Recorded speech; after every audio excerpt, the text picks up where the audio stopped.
Minute bulletin में आपका स्वागत है। मैं हूं श्रुतिका, आप सभी के साथ। गुड मॉर्निंग, नमस्कार। आपके साथ मैं हूं साक्षी मिश्रा और देश दुनिया की तमाम खबरें आज हम आपको बताने वाले हैं। तो देखिए, आज फिटनेस का डोज भी होगा और बात होगी राजनीति, मनोरंजन और हर उस चीज की जो आपके लिए जरूरी है। तो अगले 1 घंटे तक बने रहिएगा हमारे साथ, क्योंकि हर एक अपडेट, मॉर्निंग अपडेट आप तक पहुंचाने वाले हैं और उसके बाद में फ्रेश एंड फास्ट में भी आपके साथ देंगे।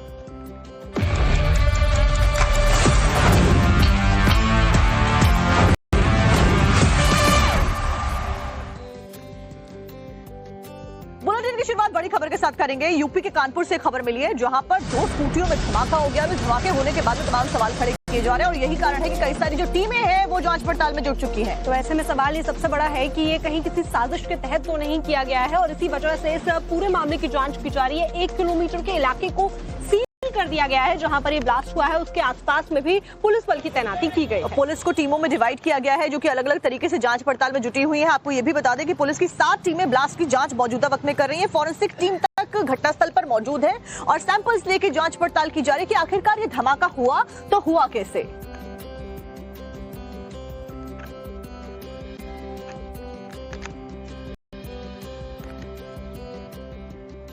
तो अब राजनीति की बात कर लेते हैं। आज लखनऊ में मायावती बीएसपी का शक्ति प्रदर्शन करने वाली हैं। काशुराम की पुण्यतिथि पर यह बड़ा प्रदर्शन होने वाला है और यही कारण है कि कहा जा रहा है कि 5 लाख लोग आज लखनऊ में जुट सकते हैं। नीले जो झंडे हैं उससे लखनऊ पटा हुआ नजर आ रहा है। दरअसल 2027 में विधानसभा चुनाव होने उत्तर प्रदेश में, ऐसे में उसी की तैयारी शक्ति प्रदर्शन में मायावती अभी से जुट गई है। बिल्कुल, एक तरीके से उन्होंने शुरुआत कर दी है कि जो विधानसभा चुनाव होंगे उससे पहले अपना शक्ति दिखाने की, कि वो अभी भी सक्रिय राजनीति में, क्योंकि कई सवाल उनके ऊपर लगातार खड़े होते रहे हैं कि वो उतनी ज्यादा सक्रिय राजनीति में मुखर रूप से नहीं रही हैं।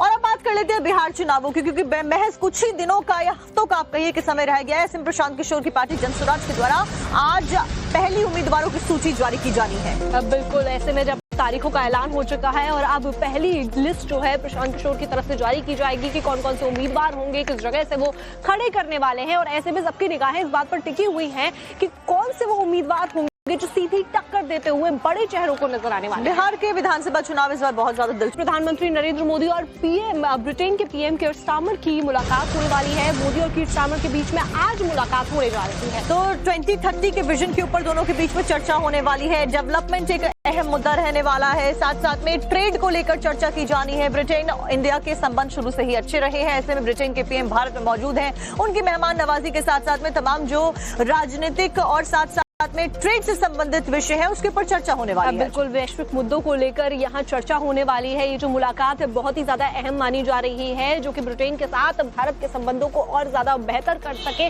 उसी पर जोर है। और साथ ही शिक्षा की बात करें, व्यापार की बात करें, तो उन सभी मुद्दों पर बातचीत होने वाली है। और मोदी और स्टारमर मुंबई में फिनटेक इवेंट जो आयोजित किया गया है उसमें भी दोनों शामिल होने वाले हैं।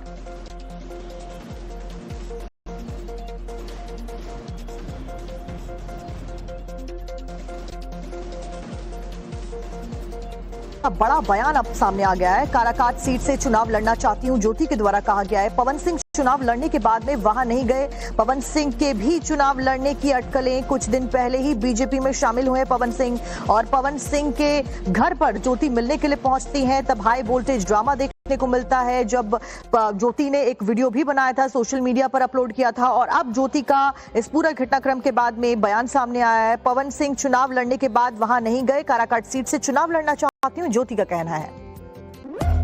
When the stakes are high and the answers are elusive. तो आपको बता दें कि ये जो ब्लास्ट हुआ है इसमें 8 लोग घायल भी बताए जा रहे हैं। 2 स्कूटियों का एक साथ में ब्लास्ट होता है और उसके बाद में अब 1 किलोमीटर का जो एरिया है उसको सीज भी करा दिया गया है और ये देर शाम मार्केट के अंदर अचानक से हुआ। और देखिए, फेस्टिव सीजन शुरू हो चुका है, ऐसे में इन दोनों स्कूटियों में ब्लास्ट हो जाता है। कई लोग घायल हो जाते हैं। ब्लास्ट कैसे हुआ, क्या इसके पीछे कोई साजिश तो नहीं है, क्या ये जान के तो नहीं गया, इस तमाम सवाल जो है वो लोगों के जहन में जरूर उठ रहे हैं। यही कारण है कि 7 टीमों की जो पुलिस की टीम है वो जांच पड़ताल कर रही है।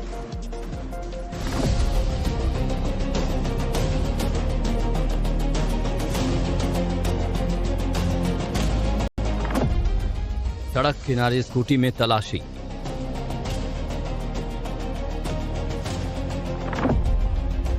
मौके पर डॉग स्क्वाड मौजूद।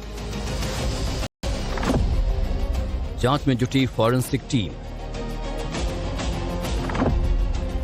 दुकानों के अंदर पटाखों की तलाश। एक्शन में पूरा पुलिस अमला।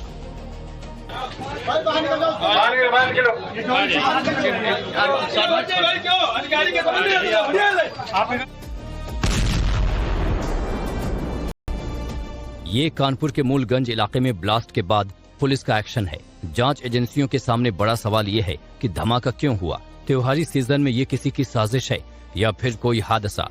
डॉग स्क्वाड से लेकर फॉरेंसिक टीम तक मौके पर इसी पड़ताल में जुटी है। देखिए, जो जगह है ये मूलगंज थाना के अंतर्गत आती है। मिश्री बाजार नाम का एरिया। यहाँ पर छोटे खिलौनों की दुकान है। यहाँ पर 2 स्कूटी खड़ी थी, जो स्कूटी के नंबर भी हैं। उसमें ब्लास्ट हुआ है। करीब 7:15 बजे की घटना है। हम सब मौके पे आए, हमारी फॉरेंसिक टीम भी आई है। वो यहाँ जरूरी आवश्यक सबूत इकट्ठा कर दी। करीब 6 लोग इसमें इंजर्ड हुए हैं, जिसमें एक महिला भी है। उनको उर्सुला में भर्ती कराया गया। फिलहाल कोई अभी क्रिटिकल नहीं है, सभी खतरे के बाहर है। उनका इलाज किया जा रहा है। बताया जा रहा है कि दुकान के पास 2 स्कूटी खड़ी हुई थी। अचानक आग का गुबार निकला और फिर स्कूटी में ब्लास्ट हो गया। दुकान के नीचे सब कस्टमर खड़े थे, उसके बाद आग का बवार निकला, उसी में सब घायल हो गए। हादसे की जैसे ही जानकारी मिली, fire brigade, police, dog squad और फॉरेंसिक टीम मौके पर पहुंच गई। लोगों को ब्लास्ट वाली जगह से हटाया गया। करीब 1 किलोमीटर तक का एरिया सील कर दिया गया, जिसके बाद इलाके में सर्च ऑपरेशन शुरू किया गया। उसमें सामान अभी तो हम देख रहे हैं कि क्योंकि त्योहारी का समय है, इसमें दीपावली का समय है, तो पटाखों को लेकर के, सुतली बम को लेकर के हर एंगल से हमारी टीम वहां पर काम कर रही है। और हमारी फॉरेंसिक टीम और हमारी सारी टीमें लगी हुई हैं, सर्विलांस टीम भी लगी हुई है। पुलिस ने इलाके में आसपास की तमाम दुकानों और बाकी जगहों के ताले तोड़कर सर्च किए। कुछ दुकानों में पुलिस को अवैध तरीके से छिपाए हुए पटाखे बरामद हुए। घटना की जांच में पुलिस की 7 टीमें लगी हुई हैं।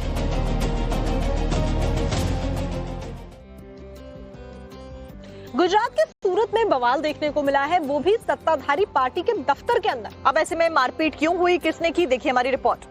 और छापेमारी अलग अलग जगह पर जारी है। इसके साथ साथ में गिरफ्तारी भी की गई है इसी घटनाक्रम में। तो ऐसे में रंगनाथन की तलाश पुलिस बीते कई दिनों से कर रही थी। जो पीड़ित परिजन हैं वो भी ये मांग कर रहे थे कि जल्द से जल्द रंगनाथन की गिरफ्तारी, और ऐसे में अब उसे गिरफ्तार कर दिया गया है। 20,000 का इनाम भी घोषित था इस आरोपी के ऊपर। मकरंद ज्यादा जानकारी लेकर हमारे साथ हमारे सहयोगी जुड़ गए। मकरंद, क्या कुछ जानकारी है और क्या रंगनाथन के साथ साथ में और भी लोग इसमें इन्वॉल्व हैं? किन किन की गिरफ्तारियां बची हैं, अपडेट दीजिए।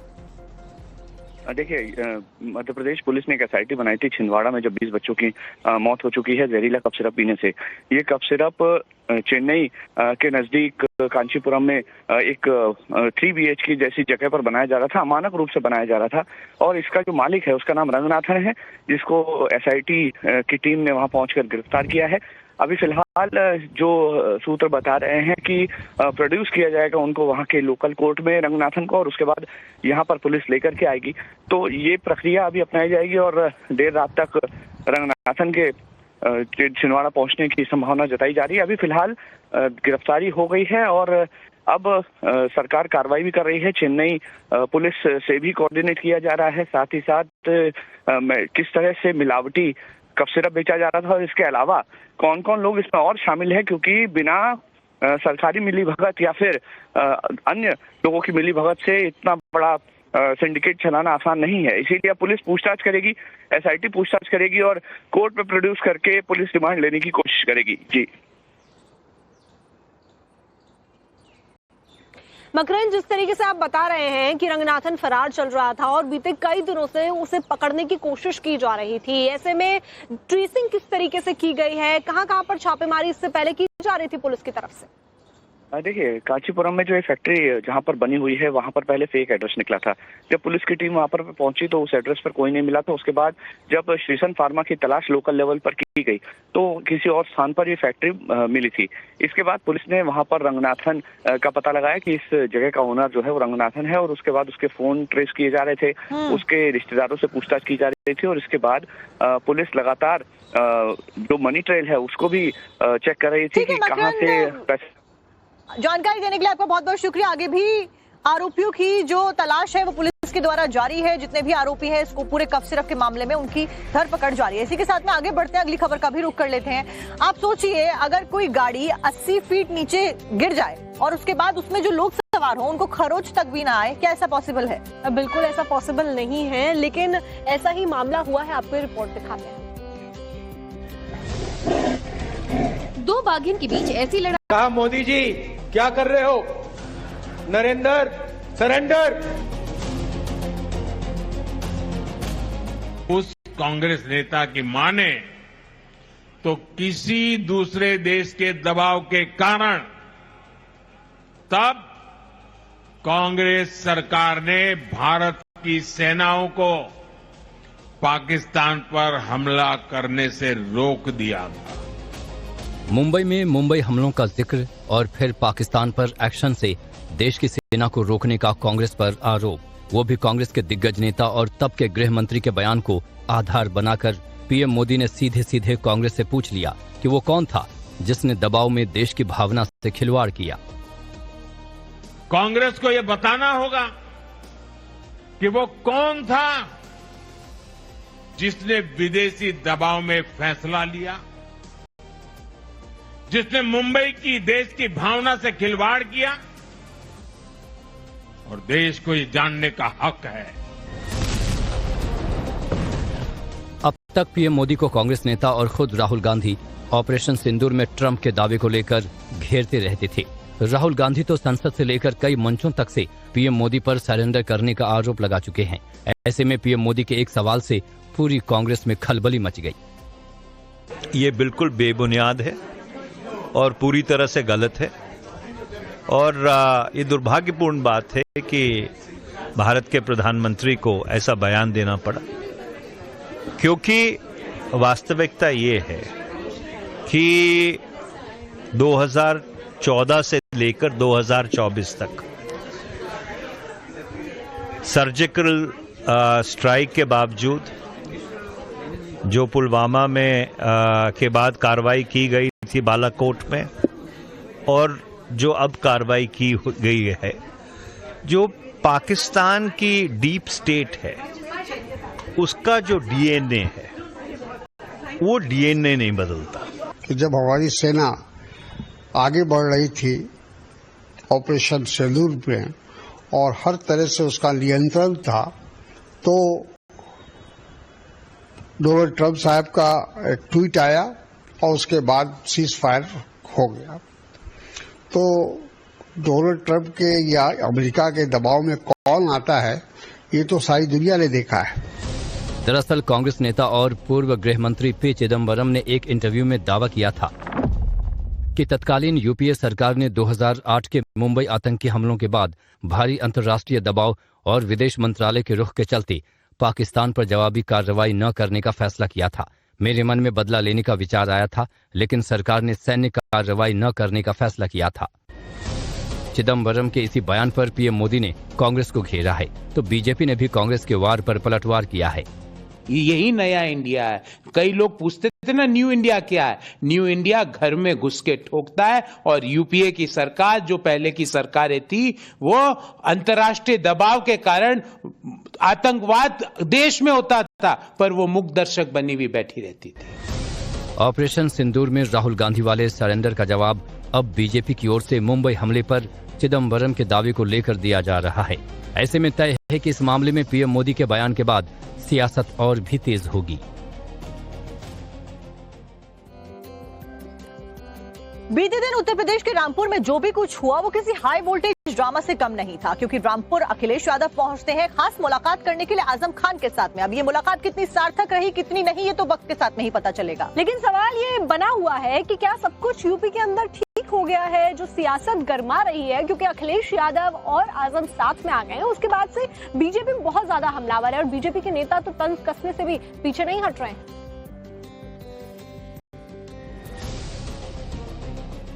तो क्या अब अखिलेश यादव और आजम खान के बीच सब कुछ ठीक हो गया है? क्या अखिलेश यादव और आजम खान के बीच गिले शिकवे दूर हो गए? वैसे जब रामपुर में अखिलेश यादव आजम खान से मिलने पहुंचे तो आजम खान का दबदबा देखने को मिला। अखिलेश मिलने गए वो भी अकेले। अखिलेश और आजम के बीच करीब 2 घंटे तक बात हुई। अखिलेश की बातों से यही लग रहा है कि अब सब ऑल इज वेल है। ये हमारी पार्टी के दरख्त हैं जी, इतनी गहरी जड़ें और उतना ही गहरा उनका साया भी हम लोगों के साथ हमेशा रहा है। और ये बड़ी लड़ाई है, उसमें हम सब लोग मिलकर के लड़ेंगे, उनका स्वास्थ्य अच्छा हो, उन्हें न्याय मिले। आजम खान और अखिलेश की मुलाकात के बाद यही सवाल उठ रहे हैं कि क्या अब सब कुछ ठीक हो गया? दोनों के बीच क्या बातचीत हुई? इस सवाल पर आजम खान ने कहा, भाई मुलाकात रही और पहले से उस मुलाकात की इत्तला भी थी आपको। अब क्या रही ये हमारे और उनके बीच की बात है, सार्वजनिक तो की नहीं जाएगी, लेकिन हाँ उनकी अपनी अखलाकी जिम्मेदारी थी और मेरी रिश्तों की जिम्मेदारी थी, क्योंकि आधी सदी के रिश्ते हैं उस परिवार से। आजम और अखिलेश के बयान पर सियासत भी खूब हो रही है। सत्ताधारी दल के नेताओं ने मुलाकात पर बयानबाजी शुरू कर दी है। मुखिया अपने कुनबे को समेट नहीं पा रहे हैं, उसमें दरार नहीं पूरी तरह से दोफाड़ है। वो जिन वोटों के सहारे अपनी नैया पार लगाना चाहते थे, वो तुर्क लोग उनके साथ नहीं खड़े हो रहे हैं। उनका मानना है कि जब 18% वोट हमारा है तो इन छोटे प्रतिशत वालों के साथ हम क्यों खड़े होंगे। आजम खान साहब जेल में थे तब तो उनको उनकी याद आई नहीं। आज मुसलमानों को गुमराह करने की नीयत के साथ समाजवादी पार्टी के नेता रामपुर पहुंच रहे हैं, तो ये समाज भी देख रहा है कि केवल और केवल पॉलिटिकल स्टंट है, इसके अलावा और कुछ नहीं है। अब ये तो वक्त ही बताएगा कि अखिलेश और आजम की मुलाकात कितनी सार्थक रही, लेकिन जैसा आजम खान का मिजाज है, उससे एक बात तो साफ है कि कुछ दिनों में सारी तस्वीर सामने आ ही जाएगी।